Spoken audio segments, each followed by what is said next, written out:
नमस्कार। अभी हम सिविल कोर्ट के जितेंद्र भट्ट बेतिया के अधिवक्ता मनीष कश्यप का लीगल एडवाइजर भी हैं और उनका केस जीते भी हैं। जो तमिलनाडु वाला मैटर है उसका भी केस जीते हुए हैं और मनी मिराज का जो भविष्यवाणी कर दिए थे कि मनीष मिराज को जेल जाना ही है। सबसे पहले सर, सनक चंपारण न्यूज में आपका स्वागत है। बहुत बहुत धन्यवाद। आपके सभी दर्शकों का अभिवादन। तो सर, मनी मिराज के मैटर में जो उनका वकील बोल रहे थे कि जेल नहीं जाएंगे, आप पहले ही बोले थे। मैंने पहले ही बोल चुकी, जो घटनाक्रम सामने थी मैंने पहले ही बोल दिया था कि हर हाल में जेल जाएंगे। और या मैं मनीष कश्यप के लिए बोलूं या मनी मेरा या कोई भी मेरा उठा के देख लीजिएगा, क्योंकि हम कानून से, आप क्या दर्शकों को क्या अच्छा लगता है, पब्लिक को क्या अच्छा लगता है, उस पे हमको नहीं जाना है।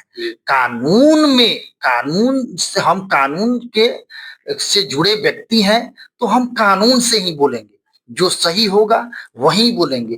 तो हमने इस घटनाक्रम पे पूर्व में ही भविष्यवाणी हमने कर दी थी कि जिस तरह की स्थिति, यथा स्थिति थी उन दोनों की, इसमें मनी महराज को हर हाल में जेल जाना होगा। और वही गए, मनी महराज जेल गए।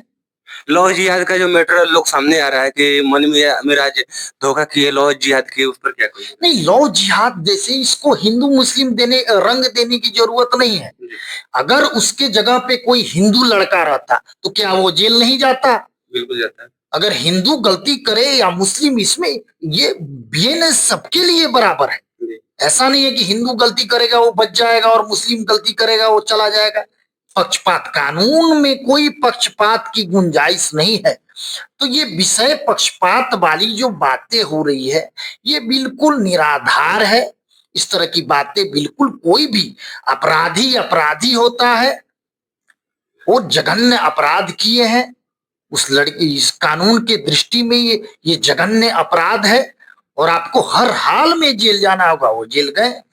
शादी का झांसा देकर ऐसा करना, कितना दिन का जेल का प्रावधान है? शादी का झांसा देकर यौन शोषण करना, ये 2023 में हमारा नया जो बीएनएस आया है उसमें 69 बीएनएस के अंतर्गत नया जोड़ा गया है। ये 376, जिसको आप लोग जानते हैं 376 के रूप में, वो 69 बीएनएस के अंतर्गत, अब नया रूप में 69 बीएनएस के अंतर्गत ये अपराध है और इसमें 10 साल का सजा का प्रावधान है।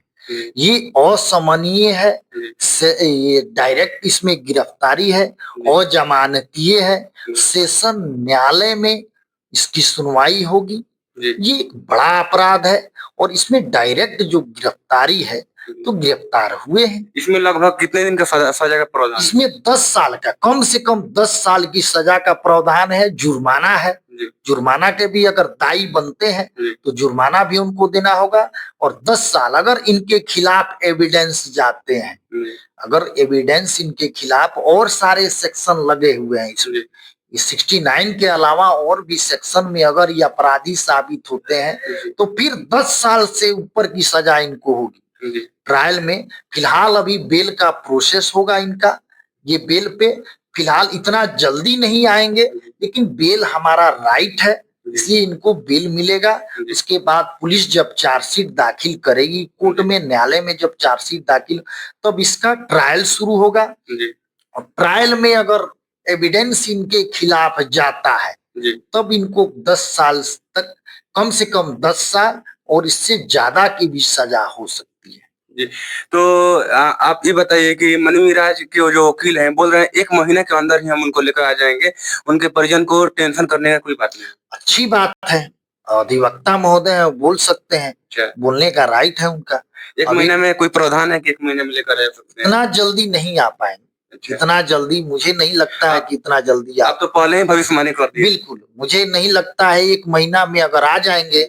आप लोग भी यही है, हम भी यही है। और उनका बेल जो होगा फाइल, वो यूपी में होगा। अच्छा, ये बताइए कि मनी मिराज जो है जिस तरह कंटेंट फैलाकर मैंने बड़े-बड़े लोग को, उनमें जो टीम में काम करते हैं, शब्द का प्रयोग करना, क्या ये भी कानूनन अपराध? ये अश्लीलता से उपजे हुए कलाकार हैं।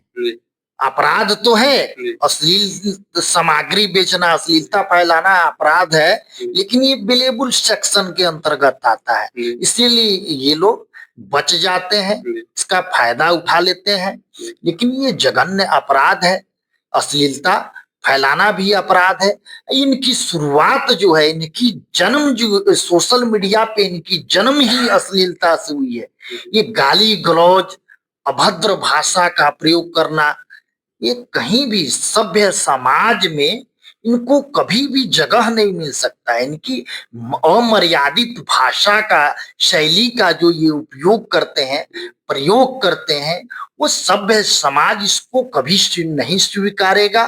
बिल्कुल, ये व्यू इनकी हो जाती है, ये दैट इज अनदर मैटर, अलग बात है। लेकिन इनको सभ्य समाज कभी भी, ये क्या ये भोजपुरी भाषा भाषी के लिए ये कोई बड़ा काम किए हैं? कोई बड़ा भोजपुरी के लिए कोई बड़ा ये मेडल लाए हैं? बिल्कुल नहीं। किनको इनको सम्मान कोई मिला है? नहीं मिला है। ये क्या किए हैं भोजपुरी? ये सिर्फ ये भोजपुरी को, भोजपुरी भाषा भाषी को ये शर्मिंदा किए हैं, पूरे शर्मसार किए हैं। पूरे भारतवर्ष में भोजपुरी भाषा की मर्यादा को तार तार किए हैं।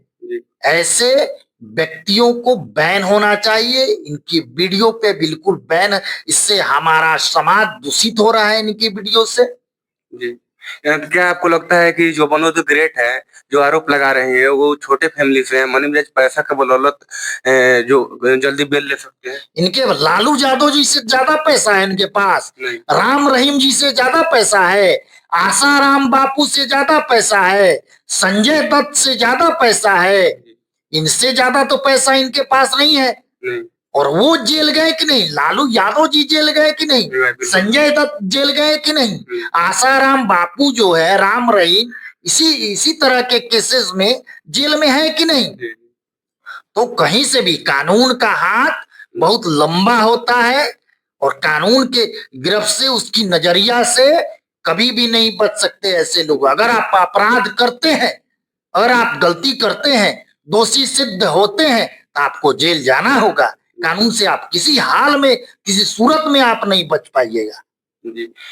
तो ये थे हमारे बीच बेतिया सिविल कोर्ट का बहुत बड़े वकील, जो मनीष कश्यप का लीगल एडवाइजर और वकील भी रह चुके हैं, और अभी है, अभी भी है। जी।